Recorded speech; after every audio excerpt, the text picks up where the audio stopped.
Kita akan mulai insyaAllah di poin keempatnya, tepatnya kekeliruan yang ke-20, menggunakan bejana emas dan perak, serta makan dan minum dengan keduanya. Misalnya, sendok emas, sendok perak, dan selainnya. Padahal Rasulullah SAW melarang hal itu lewat sabda beliau, La tashrabu fi aniyati dhahabi wal fiddah, wa la ta'kulu fi sahafihima, fa innaha lahum fid dunya wa lakum fil akhirah.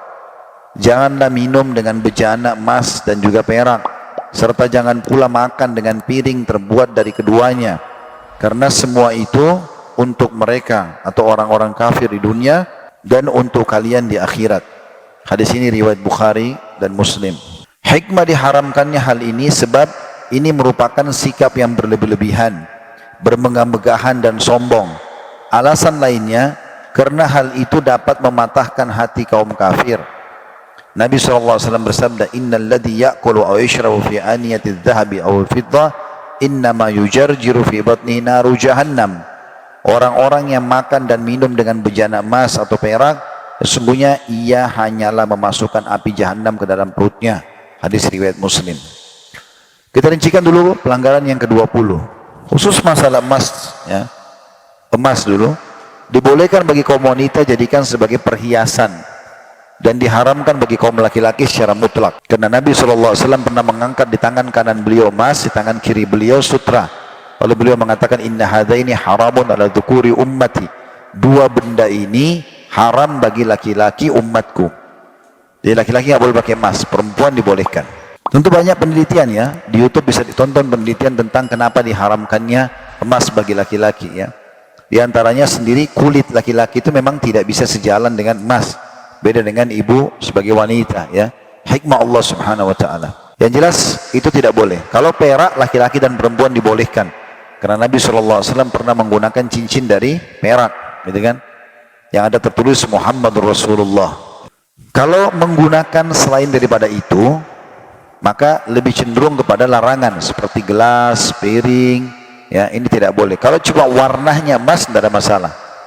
Tapi kalau sudah menggunakan untuk bahan fasilitas makan dan minum, maka itu tidak boleh karena dianggap berlebih-lebihan. Dianggap berlebih-lebihan. Ada orang subhanallah karena selalu berlebih-lebihan di beberapa negara Timur Tengah, itu sampai pernah ada satu pangeran ya menghadiahkan ke perkawinan anak perempuannya, mohon maaf ini memang terjadi, kloset dari emas ya di kamar mandi. Nah, itu dia ada diangkat di YouTube itu ya. Jadi sudah terlalu berlebihan. Atau mobil semuanya emas ya, atau apalah ya, ini terlalu berlebihan semuanya. Dan ini hukumnya tidak boleh tentu dalam agama Islam. Tapi kalau dalam perhiasan dibolehkan. Berhubungan dengan masalah ini juga kita dianjurkan agar jangan lupa mengeluarkan zakat daripada emas itu ya. Sesuatu yang bapak ibu pakai tidak ada zakatnya kecuali emas dan perak. Jadi kayak rumah, mobil ya, walaupun mahal, walaupun lokasinya strategis segala macam, itu tidak ada zakat selama kita pakai. Tapi kalau kita sewakan atau disimpan untuk investasi, maka ada zakat. Nah, dia tidak boleh melupakan zakat kedua benda ini, emas dan perak, walaupun dipakai ya.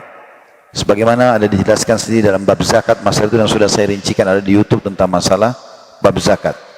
Kemudian dalam hadis-hadis yang disebutkan di sini juga bahwasanya orang-orang yang makan dan minum sengaja dengan wadah emas dan perak ini, mereka sedang memasukkan api neraka ke dalam perut mereka. Sedang memasukkan api neraka ke dalam perut mereka. Ya. Dan ini sesuai dengan sabda Nabi SAW, apa adanya. Sebagian ulama ada yang mengatakan di dunia Allah masukkan api ke dalam perutnya, sehingga setelah ada masalah, ada penyakit, di akhirat malah mereka dimasukkan ke dalam api neraka.